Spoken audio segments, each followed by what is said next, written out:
کائنات کی بڑی بڑی چیزیں اپنے جمال و جلال اور اپنی نفع رسانی کی وجہ سے لوگوں کی توجہ کا مرکز بنی رہتی ہیں۔ عام طور پر چھوٹی چیزوں کو حقیر سمجھ کر دھیان بھی نہیں کرتے، اور پھر مکھی جیسی چھوٹی چیز کے لیے کسے فرصت ہے کہ اس میں سوچ و بچار کرنے بیٹھے۔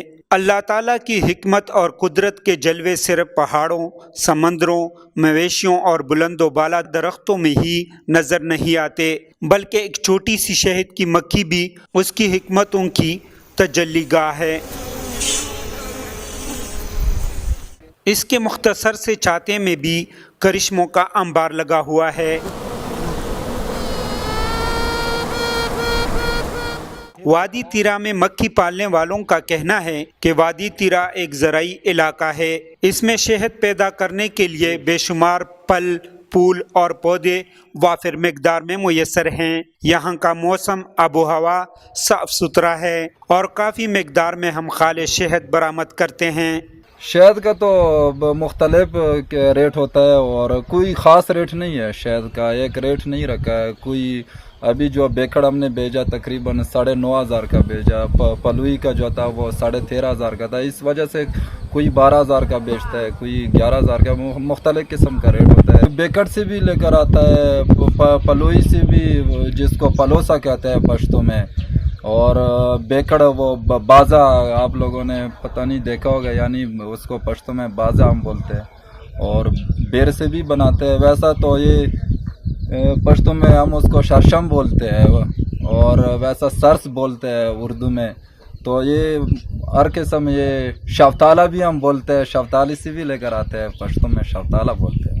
مکھی پالنے والوں کا کہنا ہے کہ شہد کا کاروبار کرنے کے لیے انہیں بہت سفر کرنا پڑتا ہے۔ سردی سے بچانے کے لیے وہ گرم علاقوں کی طرف رخ کرتے ہیں، جیسے بہاولپور اور فیصل آباد۔ گرم سیزن ختم ہونے کے بعد پھر اسی طرح سے کرک، کوہاٹ اور وادی تیرا آتے ہیں۔ مکھیوں کا کاروبار بہت فائدہ مند بھی ہے اگر ان کا سیزن اچھا گزرتا ہے۔ بارش، کوئی طوفان نہیں آتا تو ایک سال میں وہ اچھی خاصی کمائی کر سکتے ہیں۔ ادھر ابھی پالتے ہیں نا، اس کے بعد انشاءاللہ 9 مہینے میں شہد تیار ہوگا، ادھر پھر کوہاٹ لے کے جانا ہے، بیر کے لیے رکھنا ہے۔ سب سے اچھا سیزن بیر کا ہوتا ہے نا، شہد بھی اچھا ہوتا ہے اس کا، بس اس کے لیے بس ادھر لے کے آیا گرمی سے بچانے کے لیے۔ اور دوست اور بھی ہیں ادھر، اور فارم بھی پڑے ہیں، بس ہم ادھر ہی تقریباً 3-4 مہینے ادھر ہی گزارنا ہے۔ تو اس میں تو یہ ہے نا، نقصان بھی زیادہ ہے، منافع بھی ہے، لیکن کبھی اس طرح ہوتا ہے مکھی مر جاتا ہے، بیماری لگ جاتا ہے، یا کمزور آ جاتا ہے، یا ایک مثال ہے بیر والا سیزن مس ہو جاتا ہے نا، پھر نقصان ہے۔ لیکن مکھی صحیح بنا، سیزن صحیح نکلا تو انشاءاللہ اس میں بچت ہوتا ہے، تقریباً کچھ نہ کچھ ہوتا ہے۔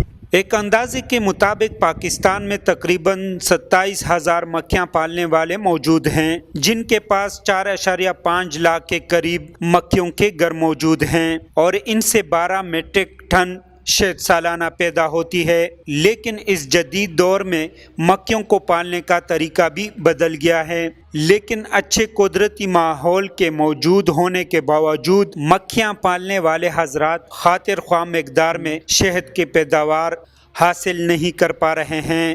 برعکس ملک کے دیگر علاقوں میں خیبر پختونخوا میں مکھی پالنے کا رجحان سب سے زیادہ ہے۔ یہاں پر زیادہ تر پائے جانے والے درختوں میں کیکر، شیشم، سفیدہ، بیری اور کئی ایک جنگلی درخت اور پودے موجود ہیں جو کہ شہد پیدا کرنے کے لیے استعمال ہو سکتے ہیں۔ تکلیف تو پھر ہوتی ہے جب ایک علاقے سے آپ دوسرے علاقے جاتے ہیں، ادھر پہچان کرنا، ان کے ماحول کیسا ہے، پھر اس طرح جو ہے نا مشکلات پیش آتی ہے، لیکن الحمدللہ پھر وقت کے ساتھ ساتھ جو ہے نا وفقیت ہو جاتی ہے۔ اگر اب کسی ٹائم ہم لے کے آتے ہیں، فرض کا پنجاب سے لے کے آتے ہیں، اس میں ہم چینی دے دیتا ہے خوراک کی وجہ سے، تو پھر اس وجہ سے پہلا کٹ جو ہم نکالتا ہے وہ پہلا قسم ہوتا ہے، جب بعد میں نکالتے ہیں وہ پھر 2 نمبر کا ہوتا ہے، جب اس کے بعد پھر نکالتا ہے وہ ان سے خالص ہوتا ہے۔ واقعی تو اتنا نہیں آیا، لیکن کبھی کبھار ہو جاتا ہے، کیونکہ ہمارا تو زندگی جنگل میں ہوتا ہے، جب پیٹھی رکھتے ہیں ہم زیادہ تر جنگل میں ہی رکھتے ہیں، اس وجہ سے جانور کی وجہ سے جو ہے نا کبھی کبھار جو ہے نا واقعہ پیش ہوتا ہے۔ کہیں شہد کا ذخیرہ کیا جا رہا ہے، کہیں موم تیار ہو رہا ہے۔ ان پیٹیوں میں